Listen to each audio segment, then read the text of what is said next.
প্রিয় শিক্ষার্থীবৃন্দ, আজকের আলোচনার বিষয় ডিফারেন্ট কাইন্ডস অফ অ্যাঙ্গেল।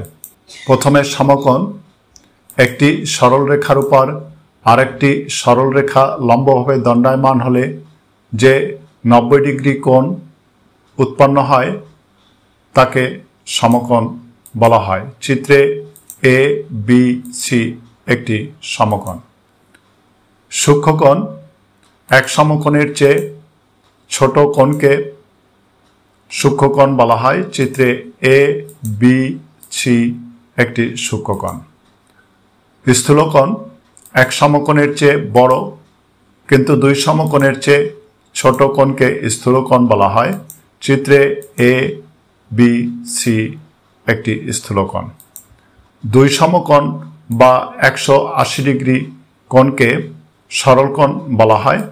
চিত্রে এ বি সি একটি সরলকোণ।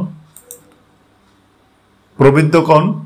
এক সমকোণের চেয়ে বড় কিন্তু 4 সমকোণের চেয়ে ছোট কোণকে প্রবৃদ্ধকোণ বলা হয়। চিত্রে এ বি সি একটি প্রবৃদ্ধকোণ।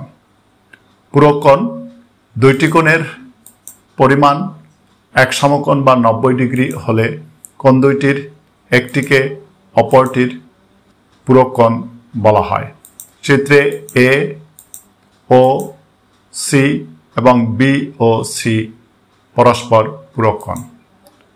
সম্পূরককোণ। দুইটি কোণের পরিমাণ 180 ডিগ্রি বা দুই সমকোণ হলে কোণ দুইটির একটিকে অপরটির সম্পূরক কোণ বলা হয়। চিত্রে এ ও সি এবং বি ও সি পরস্পর সম্পূরক কোণ। সন্নিহিত কোণ। দুইটি কোণের যদি একটি সাধারণ বাহু থাকে, কোণ দুইটি ওই সাধারণ বাহুর দুই পাশে অবস্থান করে, তবে কোণ দুইটিকে সন্নিহিত কোণ বলা হয়।